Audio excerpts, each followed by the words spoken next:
Okay, आपला problem sort झालाय. आपण पुढे कंटिन्यू करतोय. पेज ओपन होत नसल्यामुळे आपण ब्रेक केला होता. 4th युनिट स्टार्ट केलंय आपण. टेक्नॉलॉजी ड्रायव्हर्स पर्यंत आलोय. आपण जे फॅक्टर स्टडी करतोय, factors favouring adoption of transnational strategies. तर त्या फॅक्टर्स मध्ये मार्केट ड्रायव्हर स्टडी केले, cost driver competition driver study केले. आता टेक्नॉलॉजी ड्रायव्हर्स, टेक्नॉलॉजीचा काय इम्पॅक्ट होतो की कशामुळे ट्रान्सनॅशनल स्ट्रॅटेजीज ज्या आहेत त्या आपण अडॉप्ट करू शकतो. तर वेगवेगळ्या कंट्रीज मध्ये ज्या काही वेगवेगळ्या टेक्नॉलॉजी आहेत त्याचा वापर आपल्याला करायला आपण शिकतो आणि ते आपण आपल्या कंट्रीमध्ये पण काय करू शकतो, इम्प्लिमेंट करू शकतो. त्यामुळे मेन बेसिक त्याचा इम्पॅक्ट काय होतो की आपल्या इकॉनॉमीवर होऊ शकतो. म्हणजे जे काही आता तुम्हाला याचं इन्फॉर्मेशन हब बाबतीत त्यांनी एक एक्झाम्पल दिलंय की आयटी सेक्टर जे आहे जेवढं पुढे येते आपल्याकडे, तर त्याचं कारण मेन तेच आहे. असे ट्रान्झॅक्शनल ज्या स्ट्रॅटेजीज आहेत त्यामुळे आपण बाहेरच्या कंट्रीज मध्ये जाऊन तिथला स्टडी केला जातो. जसं यामध्ये सांगितलं, technology drivers tends to centre around advances in information technology such as enhanced performance and capabilities in telecommunication, computerization and software किंवा equipments, digitization of voice, video and text so that all can be stored, manipulated and transmitted in the digital language of computer. म्हणजे मी तुम्हाला जे सांगितलं की IT sector मध्ये जे काही development झालेली आहे, आपल्याकडे ज्या काही सर्व्हिसेस आलेल्या आहेत त्या सगळ्या ह्या टेक्नॉलॉजी ड्रायव्हर्सचा इम्पॅक्ट आहे. ते टेक्नॉलॉजी आपली इम्प्रूव्ह झाली आणि त्यामुळे काय झालं की सप्लिमेंटरी सर्व्हिसेस पण आपण त्यासोबत देऊ शकतो. त्यामध्ये त्यांनी सांगितलं, firms can take advantage of favourable labour cost and exchange rates by consolidating operations of supplementary service such as reservations. Reservations मध्ये काय करतो आपण ज्याला आपण म्हणतो की रिझर्व केली जाते ती सर्व्हिस. म्हणजे आपण अशा पद्धतीने या टेक्नॉलॉजीचा वापर करू शकतो आणि ज्यामुळे आपल्या सर्व्हिसची जी काही कॅपॅसिटी आहे ती एक्सटेंड करू शकतो, जास्त प्रमाणात ती सर्व्हिस देऊ शकतो. त्यामध्ये बॅक ऑफिस फंक्शन्स किंवा अकाउंटिंग सारखं जे वर्क आहे ते सुद्धा यामुळे टेक्नॉलॉजी ड्रायव्हर्स मुळे काय होतं, in just one or few selected countries. म्हणजे आपल्याला ह्या कंट्रीज मध्ये गेल्यामुळे अशा पद्धतीने काय होतं की ही टेक्नॉलॉजीचा वापर करता येतो. आपल्याकडे जी टेक्नॉलॉजी डेव्हलप झालेली आहे त्यामुळे आपण दूरच्या देशांपर्यंत आपल्या सर्व्हिसेस घेऊन जाऊ शकतो. ओके, त्यानंतर कॉस्ट ड्रायव्हर्स काय झाले की एका 10 लोक जिथे काम करत होते तिथे एक मशीन तुमचं काम करतं. म्हणजे कॉस्ट ड्रायव्हर्स जे आहेत, big is sometimes beautiful from a cost standpoint. म्हणजे काय की इकॉनॉमीज ऑफ स्केल जे आहे, it may be gain from operating on an international or even global basis, plus sourcing efficiencies as a result of favourable logistic. म्हणजे इथे logistic मध्ये कशा पद्धतीने आपण प्रोसेसिंग करतो किंवा कशा पद्धतीने कॉस्ट लोअर करण्याचा प्रयत्न केला जातो. मग आता फेवरेबल लॉजिस्टिक कुठे कुठे अप्लाय करावं लागेल, ऑपरेशन्स कुठले आहेत, कुठल्या लेवलची ती कंट्री आहे, इंटरनॅशनल लेवलचा किंवा ग्लोबल लेवलचा जेव्हा आपण विचार करतो तेव्हा त्या प्रत्येक कंट्रीसाठी आपण कशा पद्धतीने लॉजिस्टिकचे ऑपरेशन्स करणार आहोत याचा विचार केला जातो आणि कॉस्ट रिड्यूस केली जाते लॉजिस्टिकच्या थ्रू. ओके, आणि इम्प्रूव्ह केला जातो तुमचा performance. It facilitate entry into international marketing and the effect of these drivers vary according to the level of fixed cost. म्हणजे त्या ड्रायव्हर्सचा इफेक्ट काय होतो तर fix cost required to enter and industry. म्हणजे मुळात त्या बिझनेस मध्ये मला एंटर करण्यासाठी किती कॉस्ट लागेल त्या बिझनेस मध्ये जाण्यासाठी, किंवा किती कॉस्ट मी सेव्हिंग करू शकतो याचं आपण काय करू शकतो, एक प्लॅनिंग करू शकतो, शेड्यूलिंग करू शकतो. Barriers to entry cost by the upfront cost of equipment and facilities may be reduce by such strategies as equipment leasing. म्हणजे आपल्याला कुठल्या फॅसिलिटीज लागणार आहे, त्याच्यासाठी येणारी कॉस्ट किती आहे, हे सगळं आपण काय करू शकतो की ह्या स्ट्रॅटेजीजच्या थ्रू कमी करू शकतो. म्हणजे कॉस्ट ड्रायव्हर्स जर यूज केले तर आपण अशा पद्धतीने आपला बिझनेस किंवा सर्व्हिसेस डिस्ट्रीब्यूट केल्या जाऊ शकतात ट्रान्सनॅशनल याच्यामध्ये. गव्हर्नमेंट ड्रायव्हर्स कुठले आहेत बघा, गव्हर्नमेंट ड्रायव्हर्स मध्ये दिलाय, government policies can serve to encourage or discourage development of transnationally integrated strategy. त्याचं मेन बेसिक कारण सांगते. आता अगोदर बघा की आपल्याला जेव्हा आपण फॉरेन कंट्रीज मध्ये प्रोडक्ट पाठवतो, दॅट मीन्स एक्सपोर्ट करतो, एक्सपोर्ट करताना आपल्याला गव्हर्नमेंटच्या काही पॉलिसीज म्हणजे काही रूल्स रेग्युलेशन्स असतात, जसे ट्रेड टॅरिफ रिलेटेड. मग ते जर गव्हर्नमेंटचे रूल्स कसे असतील की तुम्हाला डिस्करेज करणारे असतील, म्हणजे खूप जास्तीचा टॅक्स पे करावा लागत असेल, तर आपल्याला हे ड्रायव्हर्स काय करतात, कधी कधी ह्या पॉलिसीज फेवरेबल असतील तर एनकरेज करतील, आणि त्या फेवरेबल नसतील गव्हर्नमेंटच्या पॉलिसीज तर डिस्करेज सुद्धा केलं जाईल, आणि त्यामुळे त्याचा इम्पॅक्ट कशावर होईल, तुमच्या डेव्हलपमेंट ऑफ ट्रान्सनॅशनल स्ट्रॅटेजीज वर होईल. ओके ना. त्यामध्ये WTO चा रोल त्यांनी मेन्शन केला गव्हर्नमेंट ड्रायव्हर्स मध्ये. World trade organisation its focus on the internationalisation of services. World trade organisation काय करते की इंटरनॅशनलायझेशन करण्याचं काम करते, जसं की it has pushed governments around the world to create more favorable regulatory environment for transnational service strategies. WTO push करते गव्हर्नमेंटला की तुम्ही फेवरेबल रूल्स रेग्युलेशन्स असू दे, ज्यामुळे ट्रान्सनॅशनल सर्व्हिस स्ट्रॅटेजीजला काय होईल, एन्व्हायरमेंट फेवरेबल क्रिएट होईल आणि जास्तीत जास्त सर्व्हिसेस काय केल्या जातील, बाहेरच्या कंट्रीज पर्यंत जातील. आता एलिमेंट स्टडी करतोय आपण, ट्रान्सनॅशनल एलिमेंट्स ऑफ ट्रान्सनॅशनल स्ट्रॅटेजी. आता यामध्ये कुठल्या टाईपचे एलिमेंट्स आहेत, तर त्यामध्ये ट्रान्सनॅशनल स्ट्रॅटेजी लेव्हल्स. लेव्हल्स म्हणजे काय, तर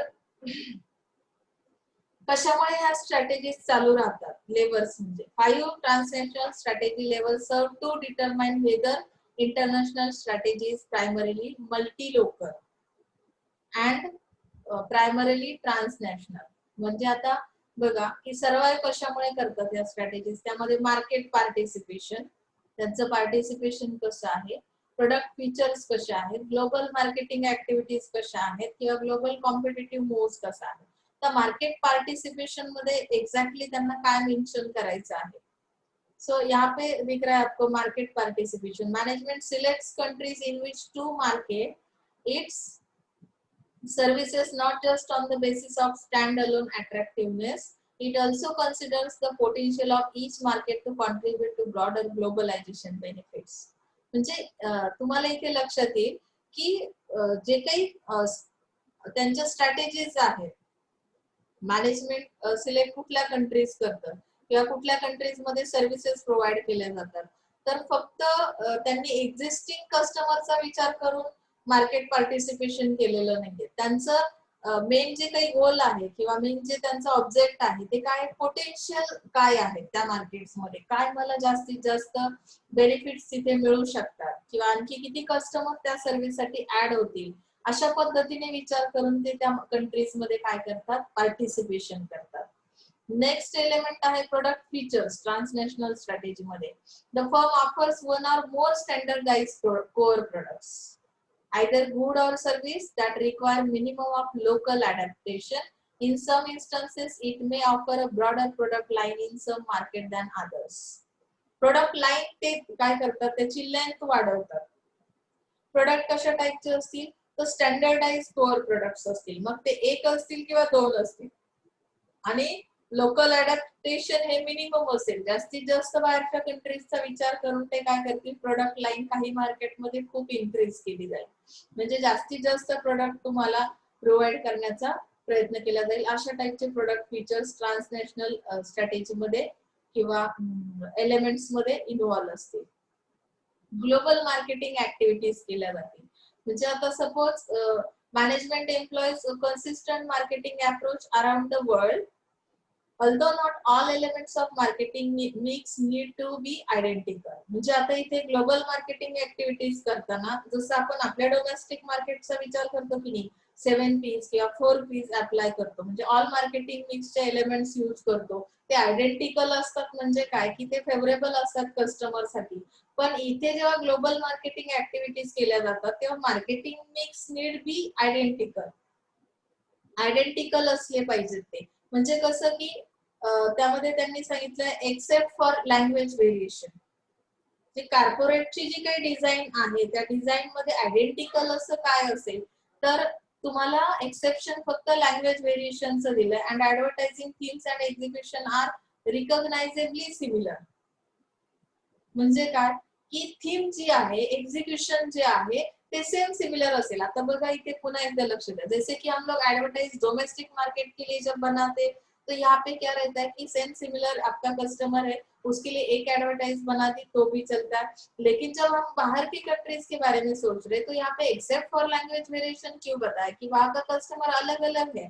मतलब कि किसी एक कंट्री का कस्टमर ओनली इंग्लिश जानने वाला है, दूसरे किसी कस्टमर को दूसरी लैंग्वेज आती है। तो हमें यहाँ पे एडवर्टाइजिंग जो करनी है, थीम तो मेरी सेम रहेगी, एग्जीक्यूशन सेम रहेगा, लेकिन यहाँ पे जो लैंग्वेज यूज की जाएगी उसमें वेरिएशन रहेंगे, तब जाके मेरा मैसेज क्या होगा, फॉरवर्ड होगा। तो यहाँ पे मार्केटिंग मिक्स नीड भी आइडेंटिकल, मतलब क्या है कि जो भी मैं प्रमोशंस के लिए एडवर्टाइज कर रही हूँ या प्रोडक्ट की प्राइस या लेबलिंग उसके अंदर जो भी आता है, तो वो सब चीजें लैंग्वेज वेरिएशन उसमें आएगा। तो मिक्स इस तरह से मैं आइडेंटिकली यूज करूंगी मार्केटिंग मिक्स। ओके ना।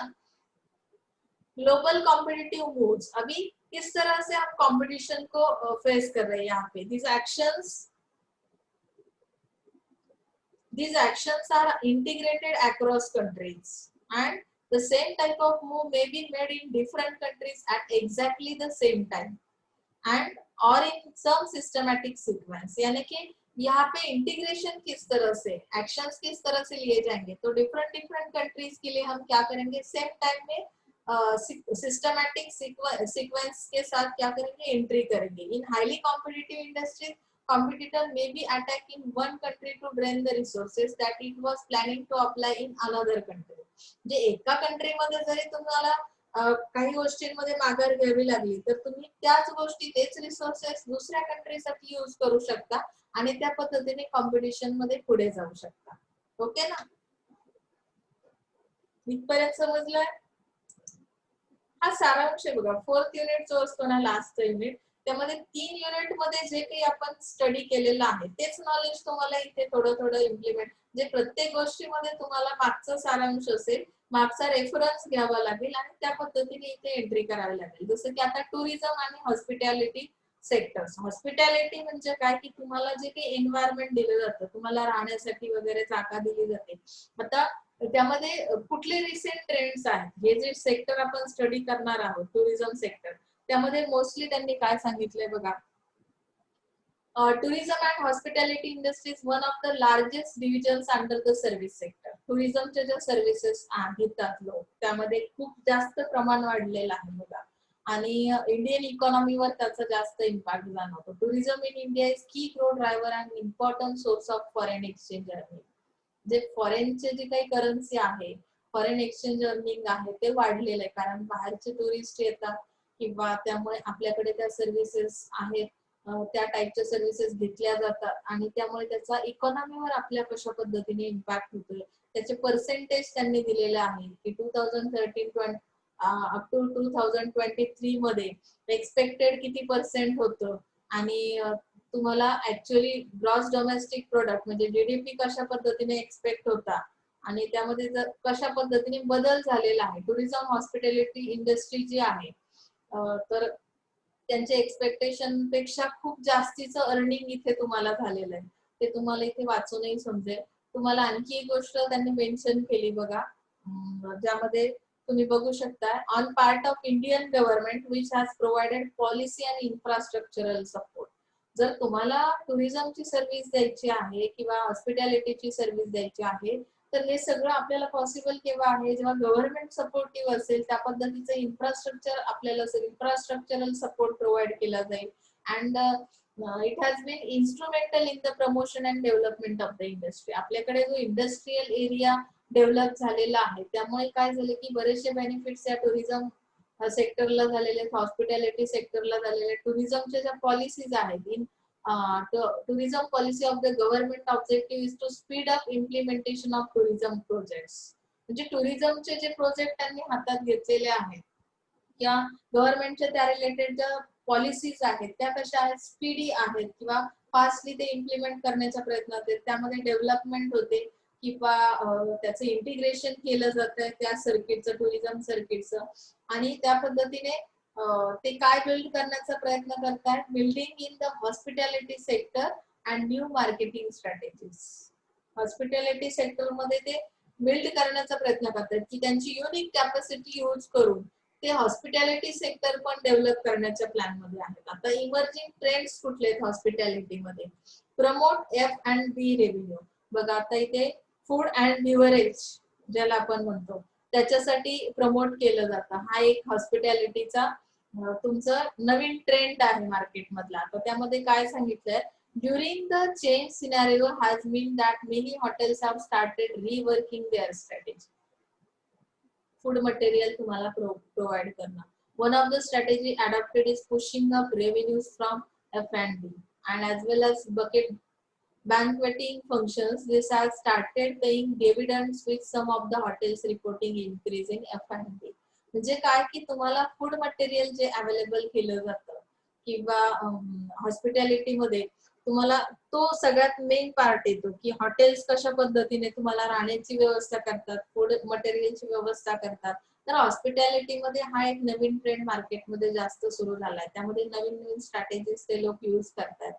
परवेसिव्ह वेलनेस मध्ये काय केलं जातं की it support to rise to the development of new hotel pattern. आता हा न्यू हॉटेल पॅटर्न कसा आहे? other operations specializing in weight loss and total wellness designed to transform you during and after your stay.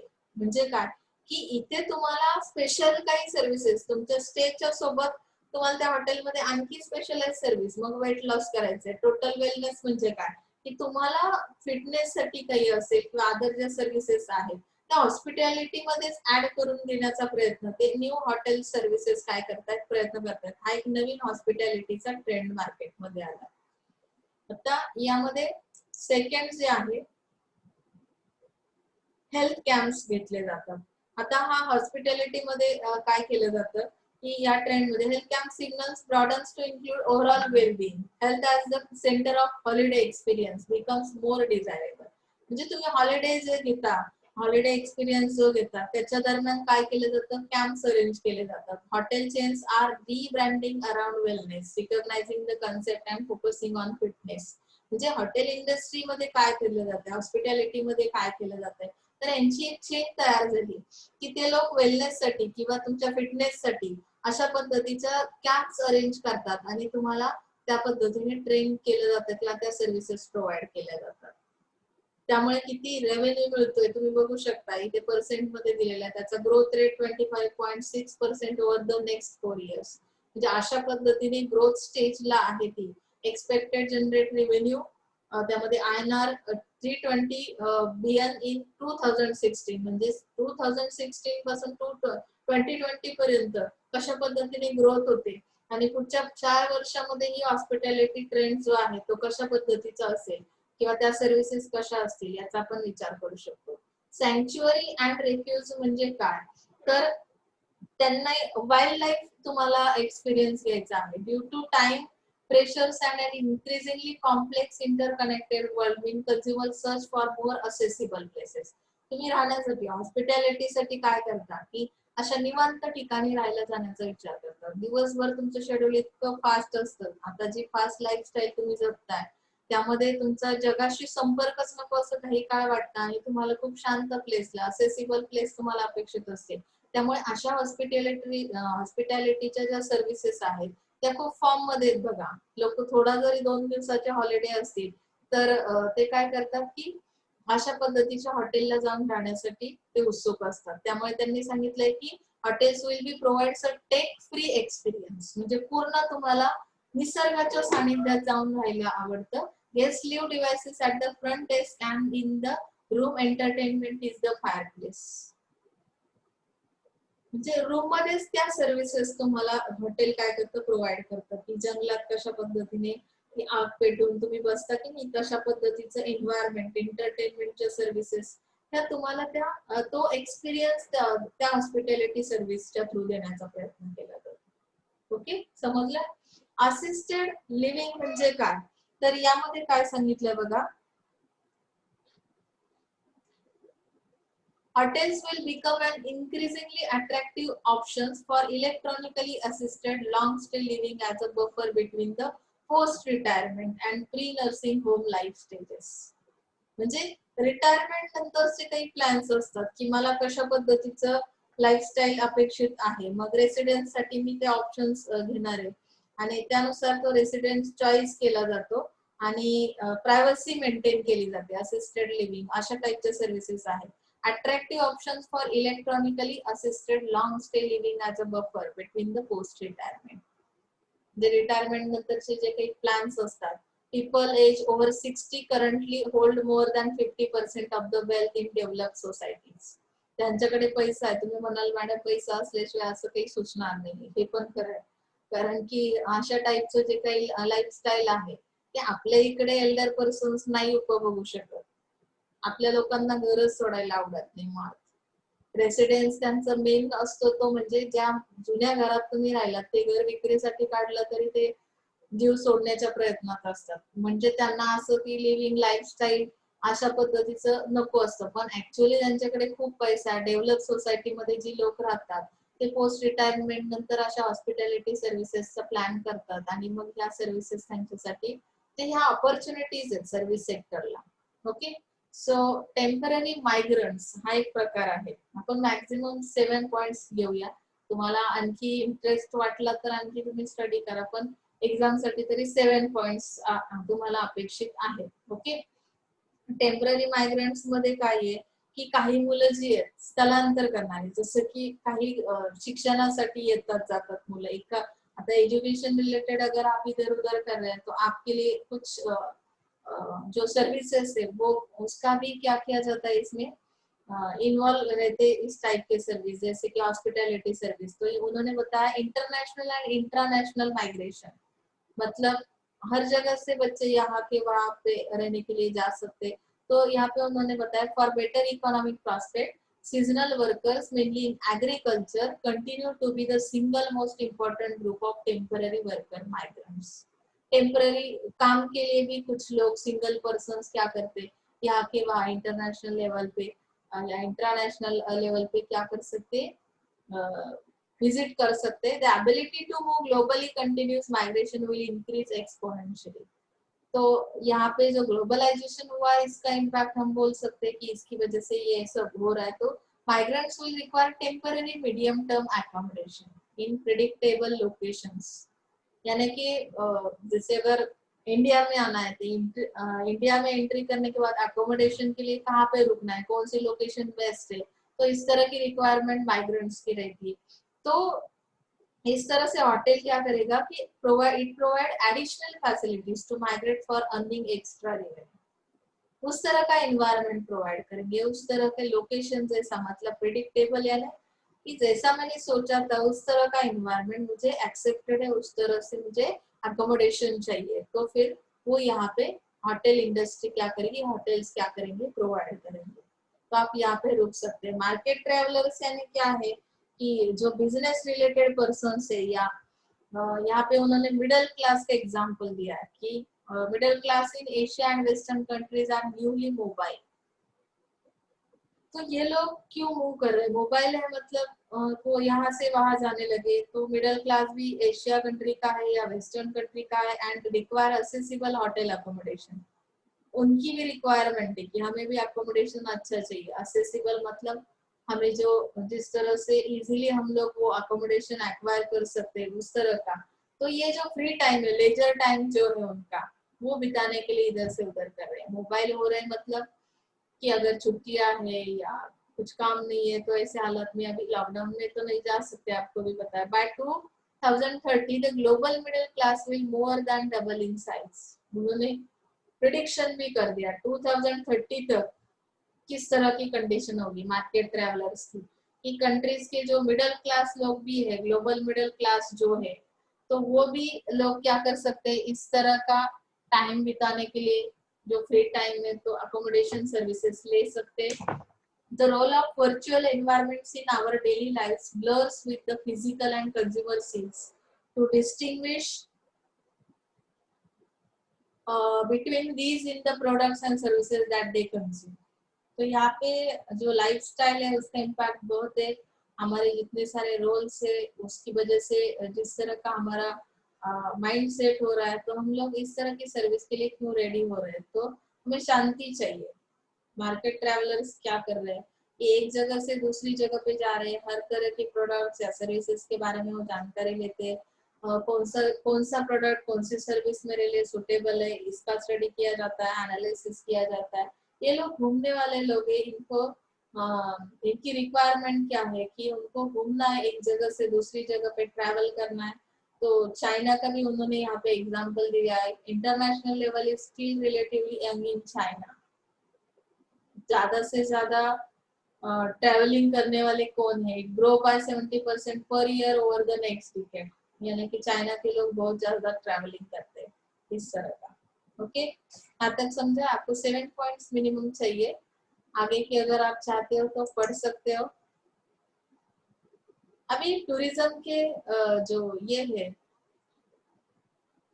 Emerging trends in tourism, next point है हमारा, तो उसको हम study करते हैं।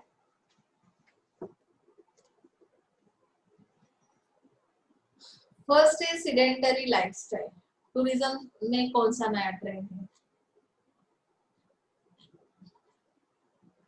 सीडेंटरी का मतलब क्या है? It has been observed that contemporary travelers being bored by the sedentary lifestyle and mounting work pressure are yearning for leisurely activities and they are more eager in having new and unique experience.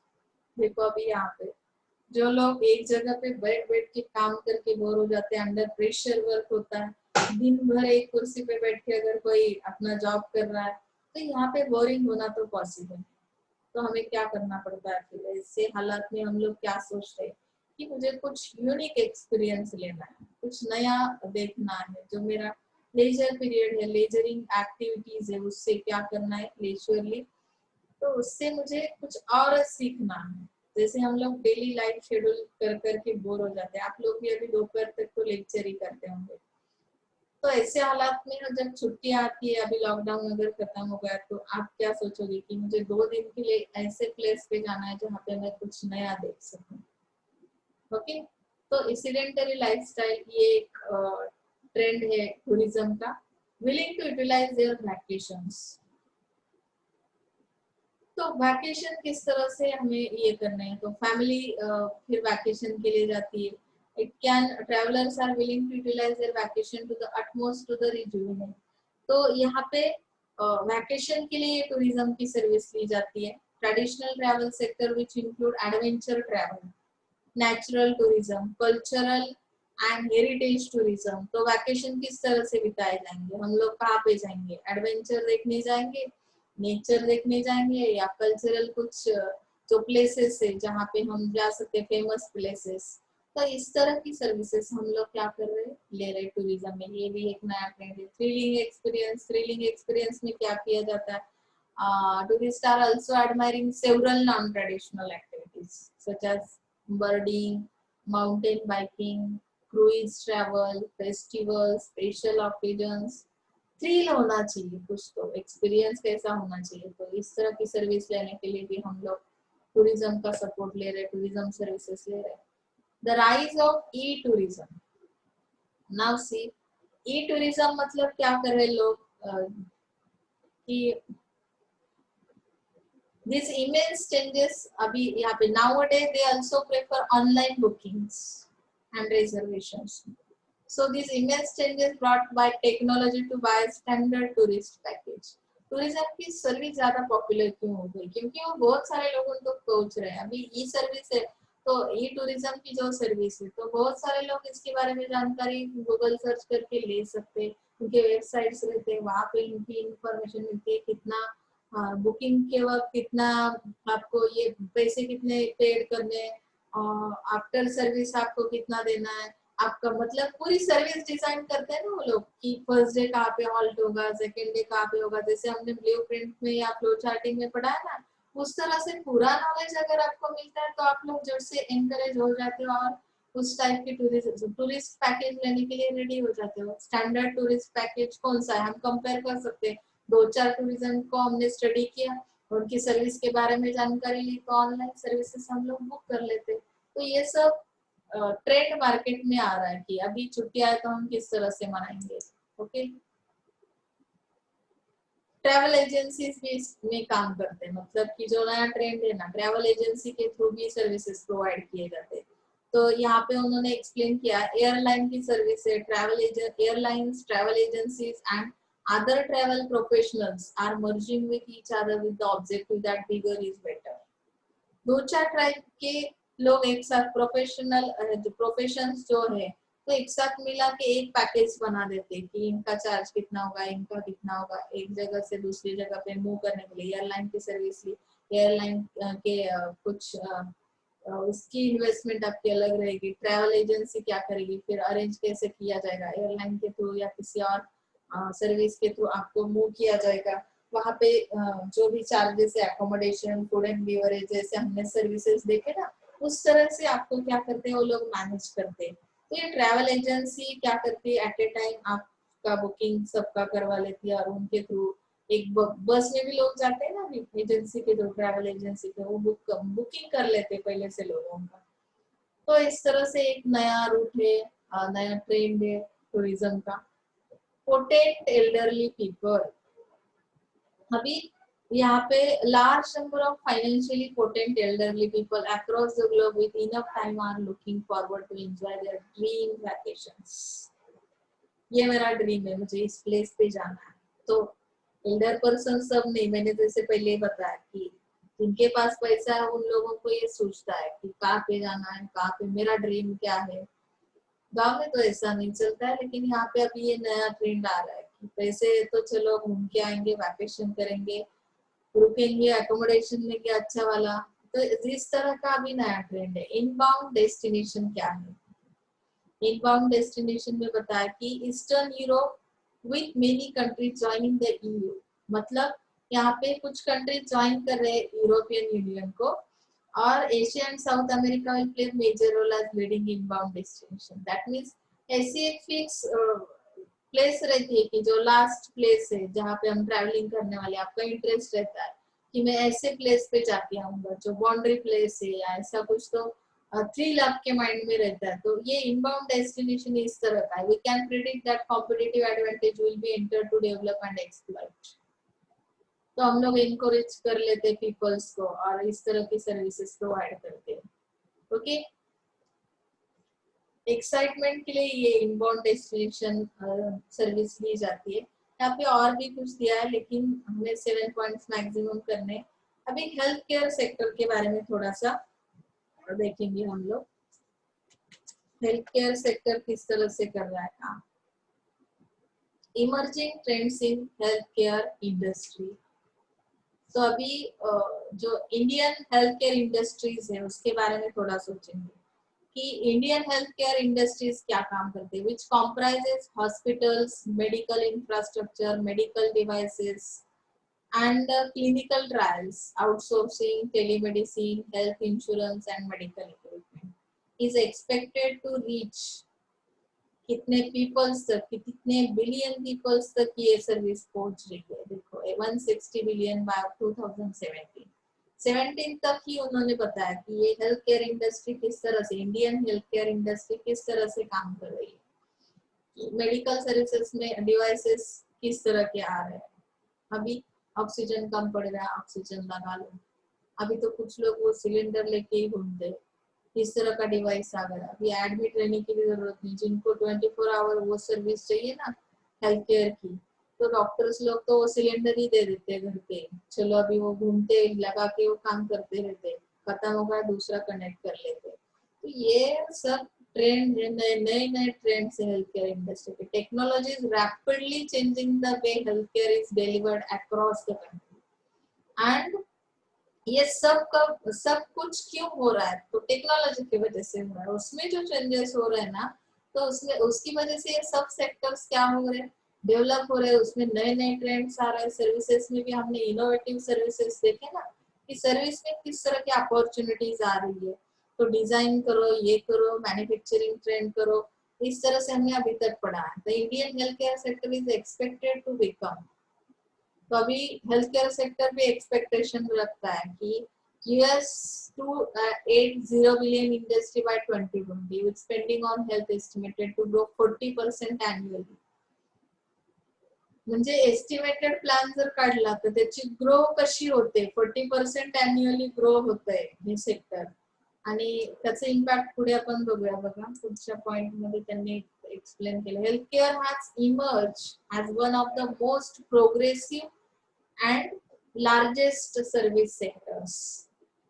म्हणजे काय सांगितलं की हा progressive असा sector आहे, largest service sector आहे India मधला, कारण आपल्याकडेच खूप जास्त लोक आजारी पडतात. तुम्ही म्हणाल मॅडम ह्याचं लार्जेस्ट सर्व्हिस सेक्टर का आहे, मॅक्झिमम कुठलाही आजार आला की तो सगळ्यांनाच होतो. आता कोरोना आहे म्हणून सोडा, तो संसर्गजन्य आहे म्हणून स्प्रेड होतं, पण एरवी पण आपल्याकडे सर्दी खोकल्याची सुद्धा साधी साथ आली तर दवाखाने गच्च भरलेले असतात. त्यामुळे त्या सेक्टरवरचा जो इन्व्हेस्टमेंट आहे, त्याची प्रोग्रेस जी आहे ती असणं गरजेचंच आहे, कारण तेवढ्या जर तुम्हाला सर्व्हिसेस प्रॉम्प्ट मिळाल्या नाहीत तर लोक कसे जगणार, त्यांना हेल्दी लाईफ कसं मिळणार. तर during the last 5 years rural healthcare sector has seen the additional 50,000 health sub centers and 28,000 nurses. म्हणजे लास्ट 5 years चा स्टडी केलेला आहे की rural health care sector has been the additional 50,000 health sub centres.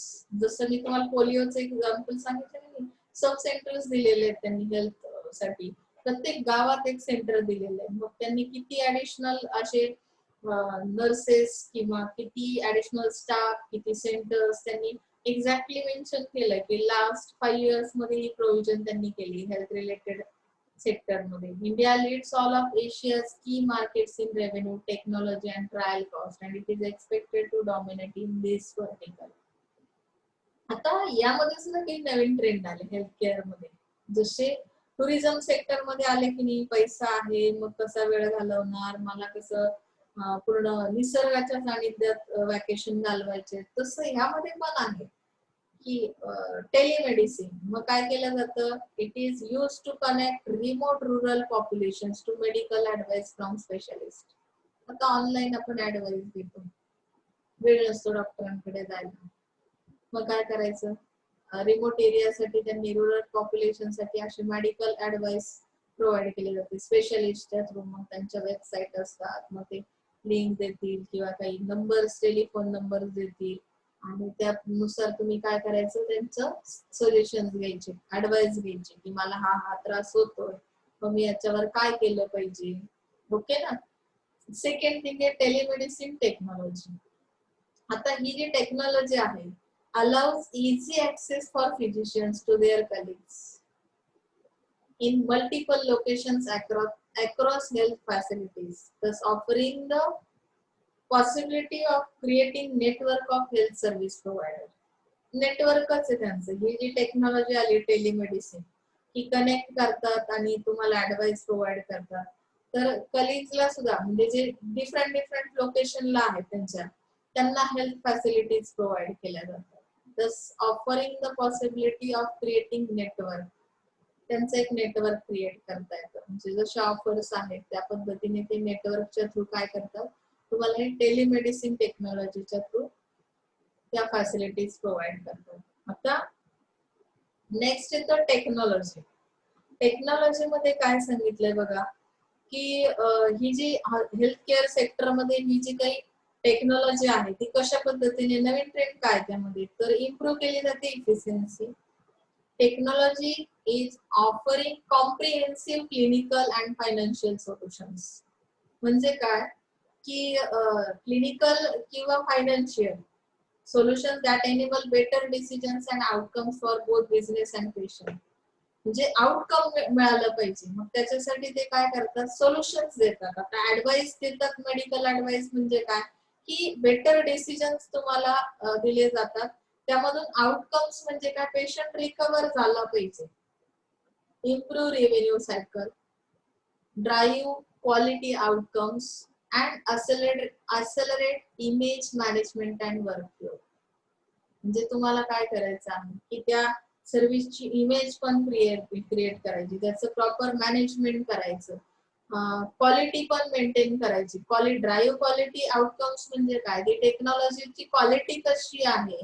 तुम्हाला जर सपोज एखादी advice दिली, medical suggestion दिलं, तुम्हाला फॅसिलिटीज, हेल्थ फॅसिलिटीज प्रोव्हाइड केल्या, तर तुम्ही फक्त 2 दिवस रिकवर झाला, तिसऱ्या दिवशी सेम प्रॉब्लेम अगेन तुम्हाला हेल्थ रिलेटेड सुरू झाला, तर क्वालिटी आहे का, आउटकम्स कसे मिळाले, क्वालिटी आउटकम्स नाही मिळाले.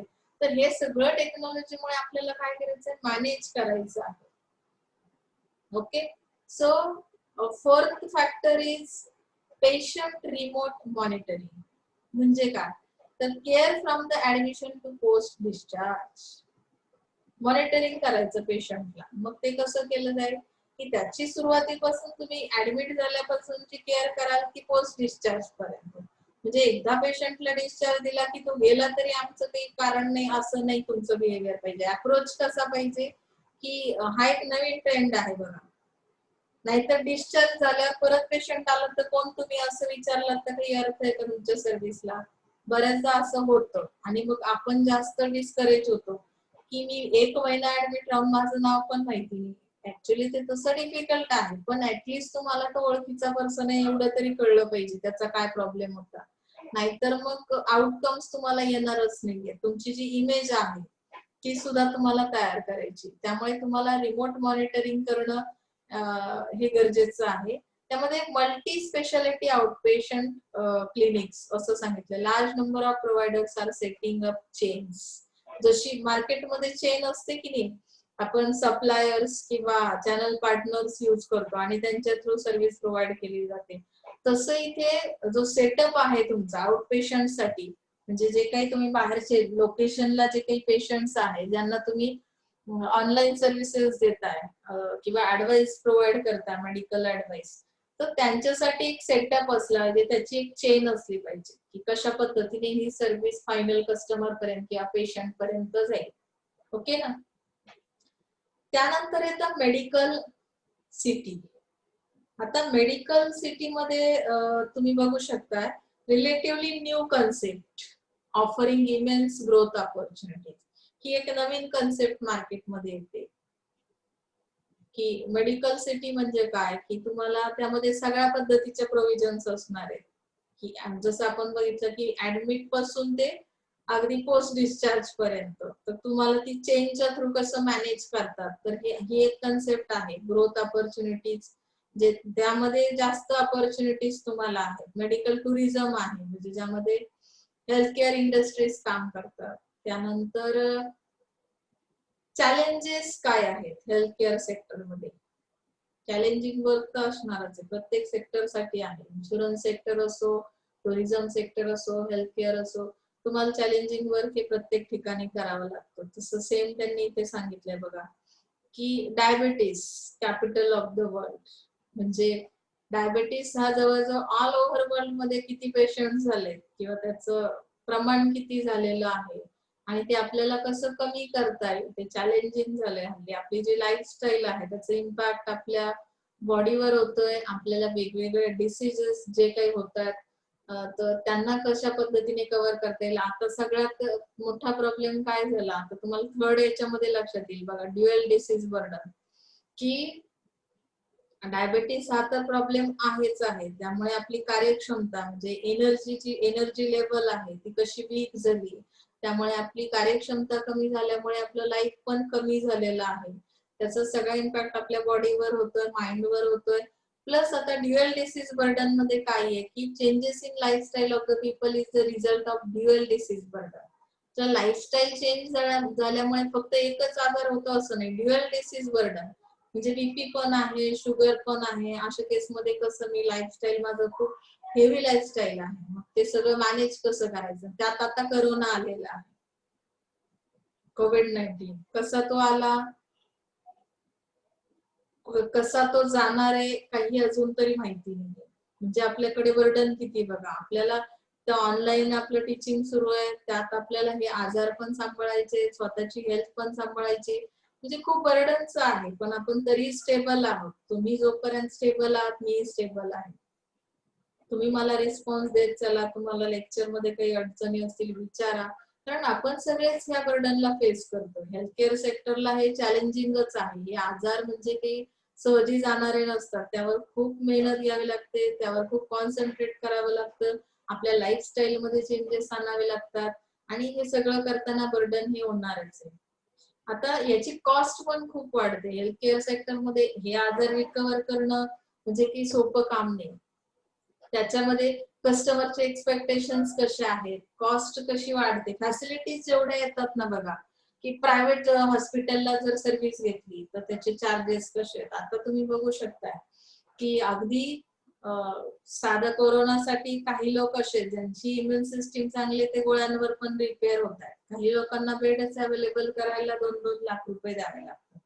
म्हणजे काय झालं इथे की कॉस्ट खूप इन्क्रीज होत चालली, अवेलेबिलिटी नसल्यामुळे किंवा आणखी काही रिझन असेल. मग हे सगळं आपल्याला मॅनेज करावं लागतं की आपल्याला तर हे जे काही सेक्टर आहे, हेल्थ केअर सेक्टरचा मेन एम काय आहे की हेल्दी लाईफस्टाईल प्रोव्हाइड करा. तुम्ही जो काही तुमचा पेशंट आहे, तुमचे टार्गेट कस्टमर्स आहेत, तर ते सगळं करताना त्यासाठी चार्जेस कमी करणं किंवा एक्सपेक्टेशन कस्टमरचे जे आहेत त्या पद्धतीने सर्व्हिस प्रोव्हाइड करणं, हे दॅट इज अ चॅलेंजिंग. इथे लक्षात म्हणजे आपल्याला इथे ह्या 3 फॅक्टर्स तुम्हाला चॅलेंजिंग समजलेच असतील. पुढचा एक फॅक्टर दिला बघा, प्रायव्हेट पार्टनरशिप्स. त्याचा काय इम्पॅक्ट होतो आपण बघूया. The public sector is keen to continue to encourage private investment in healthcare sector. Partnership कशी करतात, प्रायव्हेट इन्व्हेस्टमेंट केली जाते.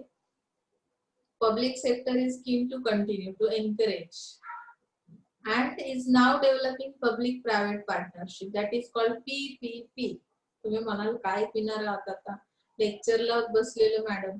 Models to improve availability of health care service.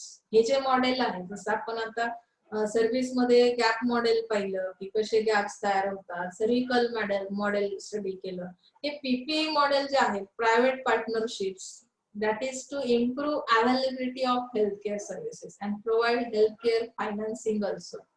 जसं आता तुम्हाला माहिती आहे ना की सपोज बीपी पेशंट आहे, हार्ट रिलेटेड सर्जरी आहे, तर मग काय केलं जातं, त्यांना फायनान्स पण अलोकेट केलं जातं. खूपच गरीब असतील काही हॉस्पिटल्स पण आहेत जिथे की फ्री ऑफ कॉस्ट ह्या सर्जरीज केल्या जातात. त्या सर्जरीला तुम्हाला जर प्रायव्हेट सेक्टरला गेला 2-2 लाख रुपये फीस सांगतात. म्हणजे ही अवेलेबल केली, availability of health care services, तर हे मॉडेल तुम्हाला अशा सर्व्हिसेस अवेलेबल करून देईल. ओके. आता India has witnessed an increase in the number of patients from Africa and CIS countries, Gulf and SAARC nations, Pakistan, Bangladesh and Myanmar, who mainly come for organ transplant. म्हणजे इंडियामध्ये कुठले patients येतात, त्या कंट्रीजची नावं दिलीत बघा की ऑर्गन ट्रान्सप्लांट, किडनी ट्रान्सप्लांट आहे सपोज, किंवा ऑर्थोपेडिक पेशंट्स आहेत, कार्डियक पेशंट्स आहेत. ते भरपूर सारे प्रॉब्लेम जे हेल्थ रिलेटेड आहेत त्याच्यासाठी ह्या सर्व्हिसेस घ्यायला इंडियामध्ये किंवा इंडिया कुठे कुठे जाऊ शकते. इंडियामधले जे पेशंट्स आहेत, तर इंडियामध्येही येणार आहेत काही लोक, इंडियामधूनही बाहेर जाणार आहेत. Countries healthcare system is developing rapidly and it will continue to expand in terms of services and spending in both the public as well as private sector. म्हणजे पब्लिक सेक्टर मध्ये आहे त्या सर्व्हिसेस, प्रायव्हेट सेक्टर मध्ये येतात. This is creating large market for hospital information system and health care related IT solutions. So India thus offers favorable demographic virtues which are an attractive market for healthcare providers and investors in India. म्हणजे इंडियामध्ये कशा पद्धतीने त्यांना opportunities आहेत, इथले problems काय आहेत, किंवा फ्युचर मध्ये हेल्थकेअर साठी कशा पद्धतीने आपण प्रोव्हिजन करणार आहोत. त्यामध्ये त्यांनी सांगितलं healthcare industry is the future and India is the next big healthcare hub of the world. Healthcare मध्ये आपण सगळ्यात पुढे असणार आहोत असं त्यांचं म्हणणं आहे. आय थिंक अपॉर्च्युनिटीज आपण पुढच्या लेक्चरला घेऊया असं वाटतंय की घेऊया. आता तुम्ही थकला नसाल तर मी घेऊ शकते कंटिन्यू. यामध्ये अपॉर्च्युनिटीज एक्सप्लेन केलेल्या आहेत बघा, पण मला वाटतं इथे थांबूया आपण. ओके, नेक्स्ट लेक्चरला बघूया अपॉर्च्युनिटीज. इथपर्यंत समजले सगळ्यांना? Okay, thank you so much.